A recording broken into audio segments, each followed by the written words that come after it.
오늘 설교 말씀은 세상은 어떠한 병이 들었는가입니다. 정자 인사 반갑습니다. 네. 오늘 감상담을 아주 잘해 주셨습니다. 그리고 저기를 단별로 돌아가면서 하잖아요. 근데 그 단에 좀 해주시라고 그러니까 다 거절하더래요. 그래서 단장님이 또 하셨거든요. 단장님 하기 힘들지요. 그러니까는 이게 잘하고 잘못한 것은 없어요. 자기 생각한 대로 말하는 거니까.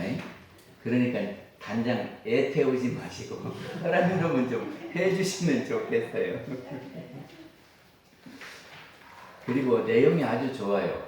저기가 우리 마음 공부가 뭐냐 그러면 먼저 요란함을 찾습니다. 요란함이 성질나고 화나고 그리고 걱정되고 또 마음이 불편하고 이런 것들이 있잖아요. 이것이 요란함이에요. 우리 마음 가운데 요란함이 있으면 행복하지 못하죠. 맨날 화가 나면 행복하지 못하잖아요. 그러면 이 요란함이 어디서 왔는가 하고 찾습니다. 그러니까는 지금 저기를 공사를 하는데 비가 와가지고 저기를 하는데 그 용접을 하는데 용접공이 다 물에 젖어서 못 쓰게 됐잖아요. 그러니까 작업을 못하지. 그래가지고 가게 가서 사올라도 한 2시간이 걸리니까 2시간 동안 작업을 못한단 말이죠. 그쵸? 그래서 같이 공사하는 사람들 보고 빌려달랬더니 예? 그건 당신 사정이죠. 이렇게 해버렸단 말이죠. 그게 얼마나 저기가 화가 나겠어요. 근데 왜 화가 났냐 그러면 소방하는 그 소장이 거절을 하더라도 그렇게 거절해버리면 화 안 나겠어요. 그래서 그 소장이 이렇게 말한 것이 내가 요란함이 됐다. 이렇게 경계를 쓰시는 거예요. 무엇이 경계라고요? 소장이 말한 것이 경계요. 그러니까 내 마음이 막 요란해졌잖아요. 그래서 일어나는 마음이 뭐예요? 하여튼 그 자리에서는 막 화가 났는데 아이고 내가 싸워서는 되겠네 참자. 그래서 아무 말씀도 안 하시고 돌아왔어요. 근데 인간은 오래가지 않아서 바로 되는 것이라 이제 소방 중공검사 하려니까는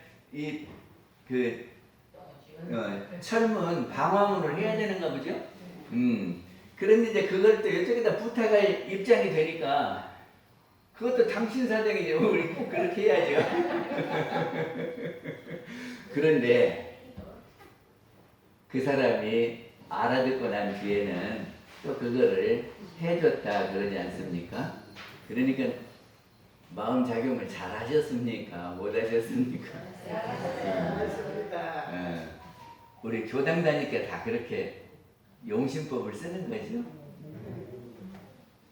감사합니다. 그래서 우리 단회 때는 무슨 단회를 하냐 그러면 단원들이 각각 다 발표해야 돼요. 그래서 내가 한 달을 사는 동안에 요란함이 있는가를 찾는 겁니다. 에? 내가 언제 화난 때가 있었는가, 걱정거리가 있는가, 내가 마음이 불편한 때가 있는가 이런 것들을 찾아요. 그러면 내가 그것이 무엇 때문에 그런 일이 되냐 하고 보면 그것이 경계다 그런 말입니다. 그래서 그 경계에 내가 일어나는 마음을 어떻게 운전해서 취사했느냐 하는 것이 마음 공부예요. 이제 마음 공부 모르시겠는 분? 그건 그렇고 저기 대종사님께서 고가 뭐라고 하셨습니까? 대종사님께서 고락에 대한 법문에서 이런 말씀을 하셨어요. 세상에는 2가지가 있는데 하나는 좋아하는 것이 있고 하나는 싫어하는 것이 있다. 근데 그 싫어하는 것을 고라하고 좋아하는 것을 낙이라 한다. 이렇거든요. 그래서 고락이 이런 거다 이렇게 해주시고는 이제 고락의 종류를 말씀을 하셨어요. 고락의 종류가 무엇이 있습니까? 석가모니 부처님은 사고, 팔고로 하셨어요. 사고는 뭐죠? 생로병사. 그 다음에 여기다 4개를 더해서 팔고인데 그 다음에 뭐죠? 애별리고, 원쟁회고, 구부듣고, 오음선고. 이런 정도는 외야예요. 그래서 다시 한번 하면 생로병사 이 4개를 필연적 사고, 누구나 다 겪는 사고. 그 다음에 거기다 4개를 더 붙이는 거예요. 사랑하는 사람하고 헤어지고, 보기 싫은 사람하고 만나고, 그러겠죠. 이게 애별리고 원증회고. 구하고자 하는데 안 구해지는 것이 있지요. 그건 고통스럽지. 그것이 구부듣고. 그 다음에 오음선고는 오온이 치상해서 와지는 고다 그러거든요. 나중에 언젠가 또 오음선고는 다시 말씀드리기로 하고. 그리고 또 뭔 고가 있냐 그러면 원증회고, 그 다음에 구부듣고, 구불듣고 해놓고는 있기는 구부듣고 그래요. 그 다음에 오음선고. 근데 대종사님께서는 이렇게 고를 이렇게 나누셨어요. 우연한 고와 지어받는 고가 있다. 그죠? 지어받는 고는 뭐지요? 지가 잘못해서 받는 고. 그리고 우연한 거는 지가 잘못 아는 것 같은데 받는 거. 우연한 거가 있습니까 없습니까? 내가 이 생에 그런 것을 한 적이 없는데 나한테 그런 일이 온다 그러면 우연한 거예요. 응. 근데 우연한 고락이 어디 있으랴? 알고 보면 지어받는다. 이거 언제 지었어? 전생에 짓고 내가 지어놓고도 잊어버리고, 네? 지은 줄도 모르고 하는 것은 우연히 받는 것 같은 거예요. 근데 또 있어. 영원한 고와 낙으로 변할 고가 있다 그러고, 그리고 정당한 고와 부정당한 고가 있다. 나중에 다시 설명을 하기로 하고, 이 여러 가지 고가 있는데 이 중에 제일 어려운 고가 제가 생각해 보니까 제 생각에 병고 같아요. 병고. 아니 저기 죽는 것은 우리가 영생이 있다. 우리 영혼은 죽지 않고 이사간다 생각하면은 그거 별것 아니야. 죽는 거. 그리고 태어나는 걸 나도 모르게 태어나서 사니까 그건 모르겠고. 그리고 노인이 되는 것은 다 봄, 여름, 가을이 되듯이 우리가 늙는 거니까 그것도 늙는 가보다 하면 되는데 아픈 것은 어찌요? 그리고 아프면 병원에 치료하면 되지. 그런데 주변에 피해를 많이 주면서 아프면 그것이 곤란할 것 같아요. 에? 그것이 그냥 내가 알아서 치료를 하면 괜찮은데 그 주변에 피해를 많이 주면 어떨까 하는 걱정은 돼요. 근데 대종사님은 언제 태어나셨어요? 1891년 3월 27일. 대종사님 언제 오셨나? 그거 들어보신 적 있어요? 애들이 부르는 노래 있어. 1891년 3월 27일이 3월 27일을 양력으로 바꾸니까 5월 5일. 대종사님은 어린이날 태어나셨어요. 음력으로는 3월 27일. 그리고 1943년 며칠날 열반하셨어요? 6월 1일. 그러면 대종사님은 일제 때 하셨어요. 사셨어요. 물론 한일 합방되기 전에 태어나시기는 했지만 주로 생활을 1891년인데 1910년에 우리가 일본한테 주권을 빼앗겼잖아요. 그러니까 한 10살 돼서부터 계속 일제강점기에서 우리는 대종사님은 사셨다 그 말이죠.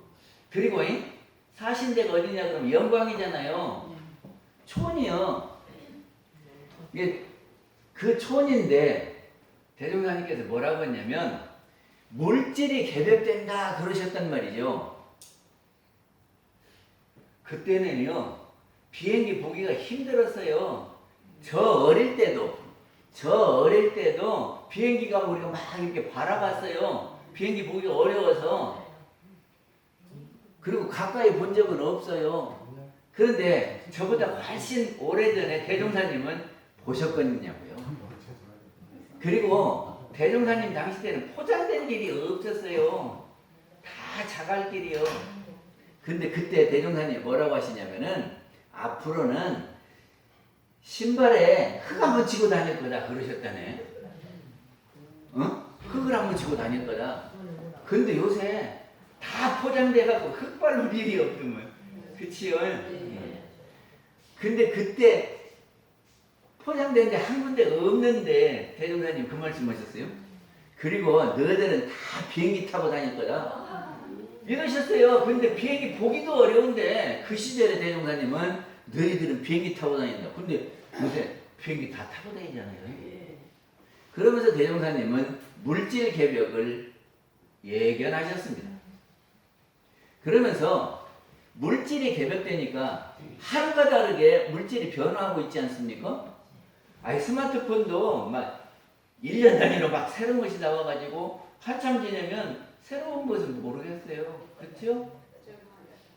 적응하는데 어려울 정도로. 그래서 물질이 이렇게 발전을 하는데 스마트폰을 옛날 거 갖고 있다가 새 걸 사려면 무엇이 필요해요? 무엇이 필요해요?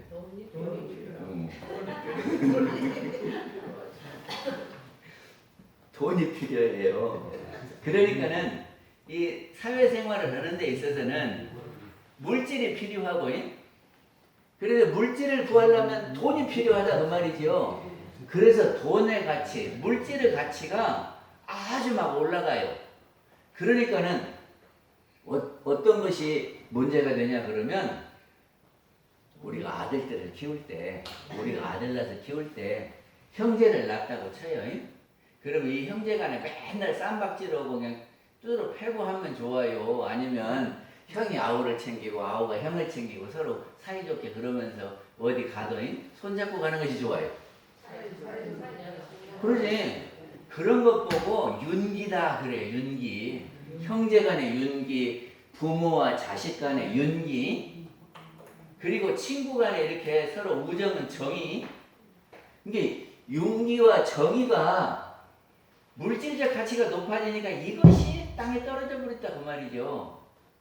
그래서 돈은 우리 사람이 행복하게 사는데 필요한 것이지, 우리가 돈을 위해서 행복을 포기해서는 안 된다. 행복을 무너뜨리고 돈을 구해서는 안 된다 그런 말입니다. 그래야 되지 않겠어요? 근데 이 물질적 가치가 윤기보다 위에 있으니까 물질적 가치가 높아져서 인륜이라든지 윤기라든지 이런 것보다 더 높아요. 그러면 이제 어떤 문제가 생겨? 옛날에는 부모 자녀 간에 윤기가 있어서 아버지를 잘 모시고 아버지는 아들들을 어떻게 살게 하려고 그렇게 하셨잖아요. 그치요? 근데 이게 돈의 가치가 높아지면은 돈 때문에 가족을 살해한다 그런 말이죠. 그리고 형제간에 재판을 한다 그런 말이죠. 재판은 얘기해 볼까요? 저기가 이병철 회장이 돌아가실 때 차명 계좌가 좀 있었대요. 그러니까 한 4조쯤 된다 그러거든요. 차명계좌. 근데 그 형제간이 맹이, 차항이, 세 번째가 건이에요. 그리고 딸들도 있겠지요. 그러니까 그 실명제 하면서 이것이 차명이 다 밝혀졌어. 그러니까 그동안에는 없는 줄 알고 살다가 차명이 이렇게 밝혀지니까 어째요? 그 돈 우리도 상속 못 받았으니까 그거 상속해서 우리도 받아야 되니까 돈 나눠주라. 그러니까 못 줘. 그랬단 말이죠. 그러니까 어떻게 해야 돼요? 재판해야 돼요. 그래서 형제간에 이렇게 의좋게 서로 돕고, 아이고 이건 형님이에요, 이건 아우가예요, 이렇게 안 하고 그리고 재판해갖고는 등을 돌려서 서로 너는 형도 아니다 이러고 그냥 살았대요. 뭐 때문에 그래요? 돈 때문에. 이것이 돈병이요. 어떤 형제간이 있었는데 형이 아버지를 안 모신다고 그래요. 근데 아버지가 이제 이렇게 따로 이렇게 살고 있었는데 그 집 명의가 장남 명의로 해놨다네요. 살기는 아버지 집인데. 근데 이 작은 아들이 뭐라고 하냐면 형이 아버지를 안 모신다 그러니까 그러면 제가 모실게요 그랬다네요. 그래가지고 자기 집이 작으니까 좀 큰 데로 옮겨 그러면서 아버지 살고 있는 집을 가지고 잔금을 치러야 되겠다 그랬다네요. 그랬는데 이제 잔금 받으러 집을 팔고 잔금 받으러 가려고 갔더니 이미 형이 팔아갖고 도망가 버렸대. 아예 우리가 형 같으면이 내가 아버지를 못 모시니까 응? 네가 모시는 얼마나 힘들겠냐. 이건 아버지 집이니까 네가 가져라. 이래야 되겠지. 안 그래요? 그런데 이놈은 돈이 이게 돈이 가치가 높아가니까 뭐 인륜이고 도덕이고 윤기고 정이고 다 필요 없어.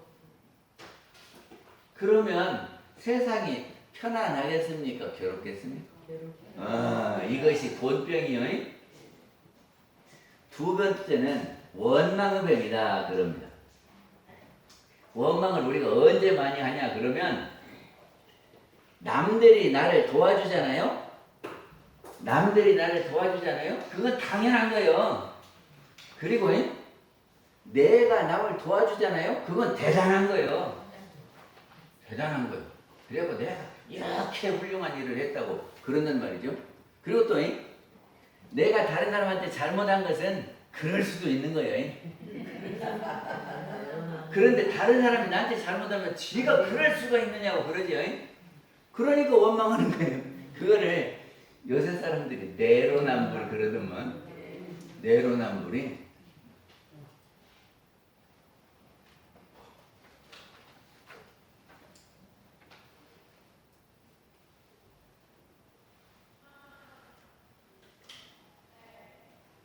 근데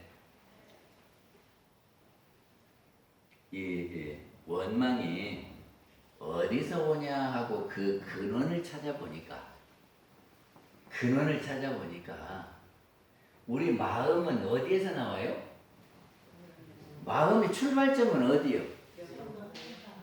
우리 성품이고 영이에요. 근데 영은 텅 비어서 이러고 저러고 하는 것이 없어요. 좋고 나쁜 것이 없어요. 그런데 경계가 이렇게 있으면 영에서 영지가 이렇게 경계를 보면 그림자가 생기듯이 생각이 일어나는 거예요. 근데 이 경계를 놓고 아이고 그럴 수가 있느냐고 이렇게 하면서 원망이 일어나요. 이게 처음 출발점은 어디요? 성품이에요. 그런데 이렇게 경계를 보고 있는 그대로 보면 자기 마음속에 아무것도 없고 경계를 놓고 처음 이렇게 대하면 처음 본 것 보고 좋다 나쁘다 그래요. 하나밖에 없으니까 있는 그대로 봐요. 있는 그대로 보지. 처음으로 본다면 예를 들어서 우리가 캥거루를 봤어. 그러면 처음으로 캥거루를 봤으면 이것이 캥거루구나 그러지. 캥거루가 뭐 크다, 캥거루가 작다 그런 거 없겠지.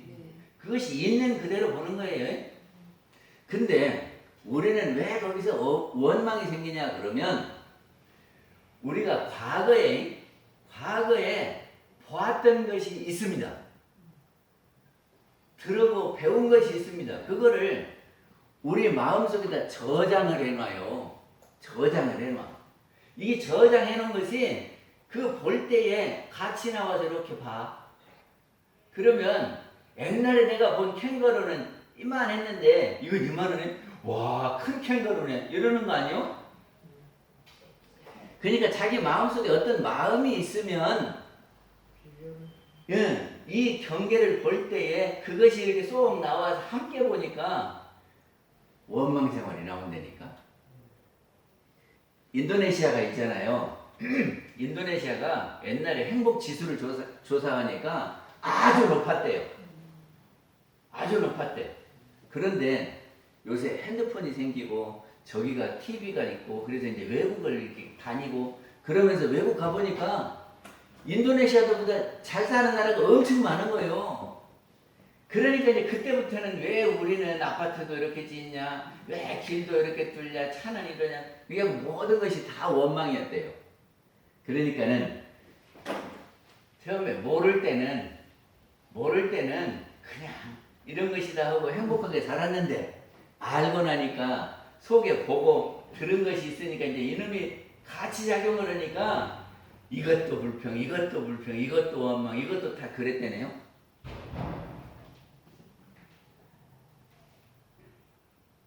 그래서 원망이 어디서 나오냐 그러면 우리 마음속에 저장되어 있는 기준, 예?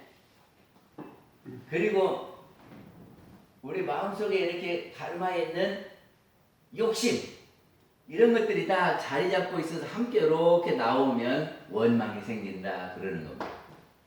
언제 기회 있으면 다시 원망을 하기도 하고. 다음 세 번째는 의뢰의 병이다 그러거든요. 의뢰는 제 힘으로 살아야 되는데 제 힘으로 안 살고 의뢰하는 생활이에요. 이제 요양원에 가면 이런다네요. 요양원에 할머니들 있잖아요. 그 할머니들이 요양보호사들 보고 이런다네요. 너희들은 우리 때문에 월급 받고 살아. 이런데야. 근데 요양원에 그 들어가신 분들은 생활보호 대상자가 많대요. 생활보호 대상자는 세금을 낼까요? 안 낼까요? 그러니까 세금도 안 내고 그렇게 살았는데 정부에서 혜택을 주어서 요양원 만들어가지고 무료로 들어오라고 하는 거 아니요? 그게 생활보호 대상자는 돈도 안 내고 요양원 가. 그리고는 잘못하면은 왜 이러느냐고 탓을 하고 원망하고 그리고 요양보호사들 보고 너희들은 내 덕에 직장 구한 줄 알아라고 이런다네. 어찌요? 정말 그러면 그게 사회가 그렇게 되면은 곤란합니다. 내가 어떻게라도 조금이라도 노력을 해서 이걸 남한테 주면서 살면은 사회가 행복한 곳이고 감사한 곳이지만은 나는 남한테 한 푼도 안 주고 남이 주는 것 갖고 적다고 불평하면 그런 사회는 원망의 사회가 되겠죠. 그리고 네 번째는 배울 줄 모르는 거. 다섯 번째는 가르칠 줄 모르는 거. 요새 어른들이 저기 지하철 타잖아요. 애들이 앉아있으면 너 좀 일어나라 그러면 일어납니까? 이제는 소용없어. 어른이고 뭐이고 소용없어. 그래갖고 옛날에는 어른이 말하면 그냥 안을 망정.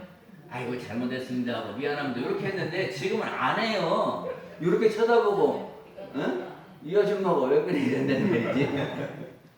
그래서 말도 못하잖아요. 애들이 잘못해도 한 말도 안 하고 가시죠. 다음에 여섯 번째는 공익심이 없는 병이다 그럽니다. 공익심이라고 하는 것은 여러 사람이 함께하는 그거를 위해서 마음을 쓰는 것이 공익심이죠. 그 대전에 가면은 정심화홀이라는 게 있어요. 그 정심화홀이 뭐냐면은 이 복순 할머니가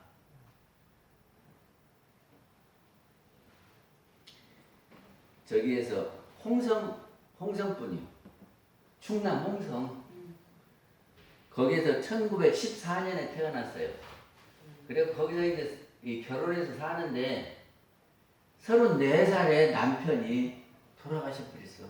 가셔버렸어. 이게 그때는 지금 같으면 34살에 그랬으면 다 재혼할 텐데 그때 당시에는 재혼을 안 했어요. 그리고는 대전으로 나왔어. 그래갖고 김밥을 말아서 팔아요. 근데 얼마나 성실하게 하든지 그 김밥이 잘 팔리고, 근데 돈을 벌면 한 푼도 안 사고 땅에다 계속 투자를 했어. 땅에다. 그리고 74살 되니까 그 땅이 많이 올랐어요. 그래가지고 그게 50억이 됐다네. 50억. 그러니까 이복순 할머니가 뭐라고 했냐면, 재물은 만인이 공유할 때 빛이 난다. 이 할머니가 참 유식해. 재물은 만인이 공유할 때 빛이 난다. 그러면서 그거를 충남대학교에다 갖다 희사를 했어. 50억을. 땅을. 이게 충남대학교에서는 저기를 큰 공연장을 짓고 그거를 정심화홀 해가지고 붙였거든요. 근데 그 뒷이야기도 조금 더 해. 이 충남대학교에서 이 정심화라고 하는 것이 뭐냐면, 이 복순 할머니의 법명이요. 법명. 그러니까 이제 법명을 따서 이렇게 하고 정심화홀 했거든요. 근데 그때 뒤에 그거를 이제 이렇게 명칭을 정하다가 뭐 이렇게 법명 따서 하냐고. 그리고는 거기를 충남대 국제 공연 아트홀 요렇게 한다고 했단 말이죠. 그러니까는 저기 대전 시민이 다 한마디씩 하는 거예요. 뭐라고? 응? 그것이 어떻게 해서 50억이 모아진 돈인데 내 아들이 그럴 수가 있냐고. 그러니까 꼭 다시 정신망을 이렇게 계속 붙여놓기로 했대. 또 제가 그 근무했던 데가 평송 청소년 수련회인데, 평송이 이남용 선생의 호예요. 이남용 선생의 호. 이분이 1924년생이거든. 그리고 공주에서 태어났어요. 그래가지고 일본 유학 가서 고등학교를 졸업했어. 그리고는 한국에 와서 선생을 했어요. 옛날에는 고등학교 선생하고 고등학교 졸업하고도 선생을 했어요. 그러다가 뜻한 바 있어가지고 선생을 그만두고 장사하러 시장으로 나옵니다.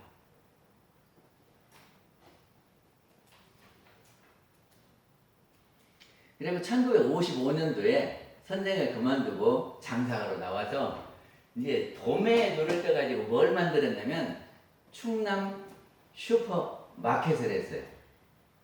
그리고 그 돈을 벌으니까 체인점을 해갖고 저쪽 대전 충남으로는 충남 슈퍼체인이라고 굉장히 그 여러 개가 있었어요.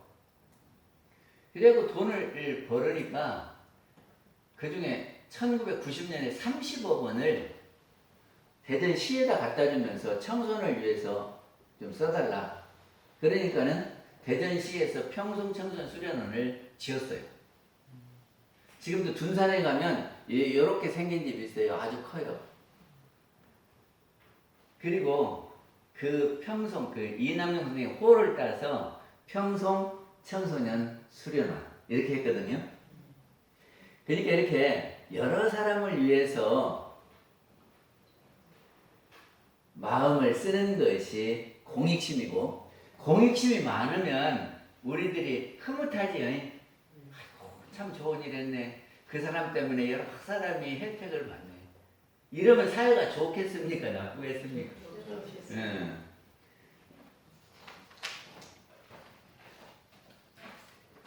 그래서 대종사님께서는 물질이 개벽되니 정신을 개벽하자 그랬거든요.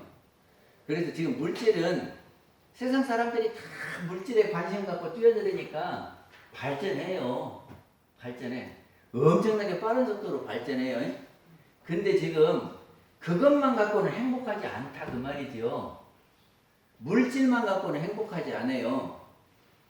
이것이 마음 먹기가 어떻게 먹느냐에 따라서 행복하다 그런 말입니다. 그래서 저는 행복이라고 하는 것은 환경과 물질과 마음의 함수 관계다 그러거든요. 그러니까는 물질이 너무 없어도 행복하다고 안 하지요. 그리고 마음을 잘못 먹으면 안 행복해. 저기 그룹 회장들은 행복할까? 20대 그룹 회장들은 행복할까? 그 그룹 회장들은요, 그 밑에 몇만 명의 직원들이 있지요. 큰 집에서 살지요. 그러니까 맨날 행복할 것 같습니까? 안 그래요?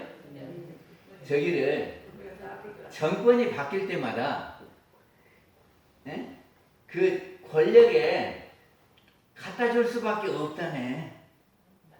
갖다 줄 수밖에 없대요. 은근히 갖고라고도 하고 안 갖고 오면은 저기가 그래도 갖다 줄 수밖에 없어요. 근데 그분이 있을 때는 괜찮은데 정권이 다른 당으로 이렇게 바뀌어. 그러면 뭐 뇌물 공연 그래가지고 저기를 구속시킨대요. 그래서 재벌 회장들은 교도소 담벼락을 섞어 쓰는 것과 같대네. 그러니까 여기서 섞어 쓰다 잘못하면 요리 떨어지면 교도소 들어가고 요리 떨어지면 밖으로 나오고. 그래갖고 언젠가는 그 20대 재벌이 재판을 받았대요. 그러면서 돈을 세탁해서 갖다 줬냐 그러니까는 세탁을 안 하면 받지를 않습니다. 그랬더니 하여튼 그 재벌들도 참 힘드는 것 같아요.